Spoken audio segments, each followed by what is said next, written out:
My heart just sank to the bottom of my chest when I just found this out. I think I've got to be the luckiest guy in the world right now. You're not going to believe this. So I left this morning. I'm headed down to Florida to buy a boat. And when I left this morning, I had $20,000 in cash that I set right here on the edge of the bed while I was fueling my truck up before I left to head down to Florida. I feel like I'm losing my mind. Is everybody in the world blind? Please, Lord, give me a sign, a sign. What is up, North Carolina, America? If you were listening, my name is Craig, otherwise known as faqthemadness.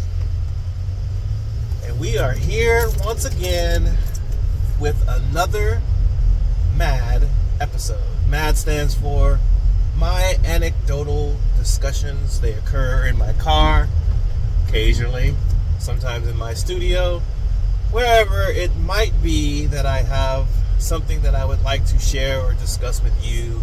Get it off my mind, off my chest, so to speak. And it's been kind of cold. Starting the new year off very well. Quite pleased that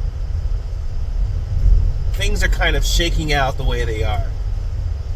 I'm going to share with you guys how our business, my wife and I's business, eBay and Amazon, how we're going to probably downsize it a little bit.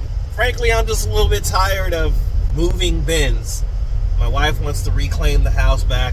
I mentioned to you about my development of my drone business, ECW Solutions. More to come with that. And I'm not mad. I just have a lot of questions. I saw a video, came across my feed. This one was kind of strange to me. And it tugged at a bunch of different, thought processes that go along with different subjects when you see and hear things. If something come across your feed, maybe it was an image or a video scene or whatever, and you looked at it and you're like, is that real? Is that AI? It was kind of along those lines. For the most part, it was something. And I got in the truck after filling up with fuel, and I forgot to grab the money off the side of the bed. And I've been driving on the interstate for 4 hours, headed down to Florida, and I get out to get more gas, and I start looking around and realize that the money's gone, that I don't have the money. And when I come back here to the back of the truck, look how lucky I am. You're not going to believe this. Look in the bed of the truck. Somehow, the $20,000 has stayed in the bed of the truck for 4 hours straight going down the interstate. I think I have to be the luckiest man alive right now. You guys just saw it. I'm pretty sure I'm going to put it in the front of this introduction. I want to know what your thoughts are, and I'll share with you what mine are. First of all, $20,000, however you compile it together, cash in a bank, go to the ATM or to the bank, have the teller give it to you as a cashier's check. When you have this $20,000, however you got it, whether you have the receipt for it, the transaction, and you show that it's in the bank, you have the cashier's check, you put it close to your heart, right next to you, so that you know that this $20,000 is safe. But even if you needed cash to present to the person, when you're going to get gas, do you put the $20,000 on the edge of the truck bed at the top? Surely it's in your line of sight. But if it's in your line of sight and you're out in the public at a gas station, then it is also in the line of sight of everyone else. That doesn't seem very wise. This guy claims that he's going to Florida. Now, we don't judge, we just ask questions. So I'm not judging this person that he did what I suspect that might be going on, which was, does that make sense? Does it make sense that this person would have $20,000 and do these things and drive for 4 hours and then miraculously, oh my gosh, thank God it was in the bed of my truck and didn't fly out, not a bill flew out? I mean, I'm sorry. I'm a little skeptical when it comes to these kind of things. So it makes me wonder, why do we sensationalize things to the point where something cool may or may happen, or you surmise a scenario where something like this could happen, and then we videotape it, we stage it? Now, I am a person who has a YouTube channel. I would like for it to grow. I would like for the thoughts that I have to be able to share with others. And I have my own personal reasons for doing so. The reselling business on Amazon and eBay is kind of a boring ass, tedious, same thing over and over, day to day kind of job. And I didn't really talk that much when I was doing these things, taking pictures, listing. The things that I missed when I was a director of a call center. What kind of things drew me to developing a channel? Not to mention the fact that my mother, she had dementia, she was being scammed, and I was kind of wanting to put that out there. When I was told that I couldn't video record, it kind of drew me, took me for a loop. So I went that direction. So I am not completely removed from the possibility of even staging situations. When I find something that I think is interesting that I want to share with other people, I might set things up in a way that I can present it in a way that's entertaining, in a way that's educational, and all those kind of things. So I'm not beyond thinking that happens.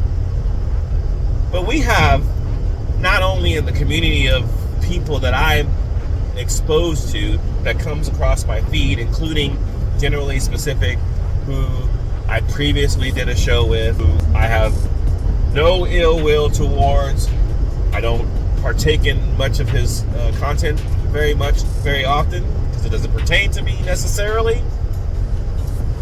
But he was exposed to the whole stolen valor type thing, and the people involved in looking in those kind of things. The kind of first exposure that I had with the other side of the 1A community, that being Frauded Wrangler and Frauditor Troll and those kind of things. All of these people in the same circle, in the same issue, which none of them are the heroes in the story. It is the First Amendment Constitution, the First Amendment to the Constitution, freedom of press, freedom of speech, etc. There are a number of different players in that whole entire community, and I say community very loosely. That community at times is not very strong. It's frowned upon. It's thought to be grifting, and sometimes people may make bad decisions, and so it's scrutinized. By nature, I think that I'm always kind of thinking of the things that I do in a way, in a light, that if scrutinized, would it pass the litmus test of truth? Are my intentions sound, sincere? Am I looking for things, and when I find those things, do they help? Do they better my fellow mankind? I feel like it's very possible that we become a little bit jaded with stories that we hear and situations that happen, and what do we do with that jadedness? Now, I'm not asking for this gentleman to prove that this happened.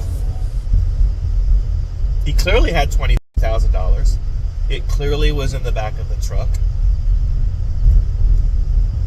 Beyond the things that I've already brought up with regards to it sounding feasible or not, would you be doing that with $20,000 or not?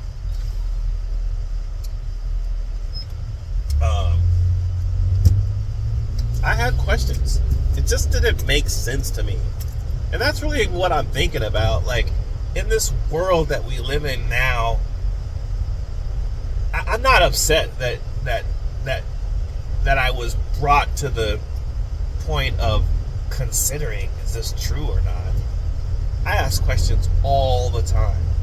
I don't just blindly accept things. And I think that we all should kind of go through life questioning things, questioning our government, questioning whether or not the interaction that I'm having serves a higher purpose other than just my own. I'm married now. I have a wife, and the things that matter to me alone, are relevant only as it relates to whether or not it matters to her. And then from there, our ability to affect those people in our lives, our brothers, our sisters, our children, mothers, fathers. Hers are both passed. Mine are both still alive. And now my burden as it comes to taking care of those, however I have to figure that out, along with my sister and stepsisters and stepbrothers, and my father's wife, for example, my mother's partner. All of the answers that we have to come up with and actions we have to come up with have to be planned together. The questions I ask are relevant to more than just me. So when I'm talking to you about something right now that's so simple, it's fundamental to the way that we approach things. I partake in a lot of content.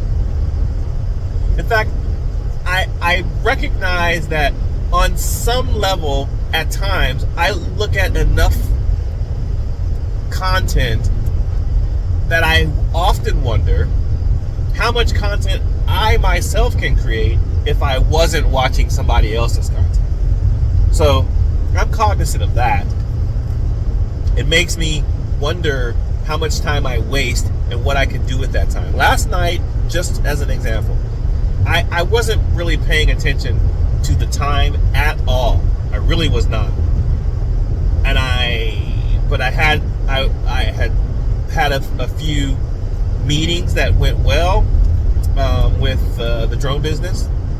There will be more about that. And I said that I was going to go do something on the computer to my wife, and she says, well, good night. And I was like, good night? Because she was watching television at the time. It was like 11:45, almost 12 o'clock.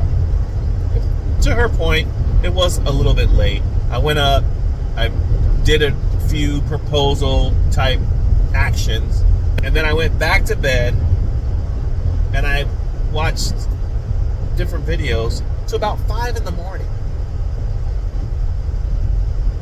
I wasn't tired, and I wonder, could I have been more productive if I would have gotten up and done even more? But then what would my day have been like today? And I'd like for you guys in the comments to kind of tell me what your thoughts are about stories. The content that you consume. Is the content that you consume trustworthy? Do you trust that it's doing more than just entertaining you? Is it informing you? I hear the frauditor troll type people, specifically frauditor troll, maybe Wrangler. I hear them say, they mention that a lot of First Amendment auditors put entertainment as the category for which they are competing with. Now, I actually have done the same thing. First of all, if I have something that I consider that is newsworthy, and I feel like I want to put it out there, I have the propensity to do so. With, no regard to who's going to say that I did or did not do. Am I news? Am I not news? Whatever. Those of you who know me, those of you who have seen anything that I've done First Amendment audit related, knows that I'm respectful, knows that I'm not loud, I'm not boisterous. I try to engage with the individual that I'm confronted with without confrontation. So I didn't even want to use the word confront. I'm not confronting anybody. I'm engaging people. I'm trying to learn different things. I just put a public request in because I wanted to look at the ordinances of the town that are relevant to the project and proposal that I intend on putting forth. And it's so funny that there is an ordinance and it's a number of pages and there's a copy of it and people can come and look at it. But the reason why I went into the office is because I couldn't find it online. By now, I think there's 2 years have passed now, a year and a half, that I first began looking into the dilapidated properties, which there is a video that I've done about, and there's going to be more because it's going to be relevant to the business that I have putting forth out there. But it seems as though somebody should have already invested time in getting this online. And then other people look at us who go and ask questions in government and say, you're just wasting time. All of these things are online, and et cetera, et cetera. And now I think I'm starting to kind of understand where Steve, I Am Free Media, and then Auditing Media, talks about the index. And the index serves to save time because it outlines what it is that you would be searching for. Kind of standardizes the search, or at least the question, right? You ever done any work in spreadsheets or Excel or Google Sheets?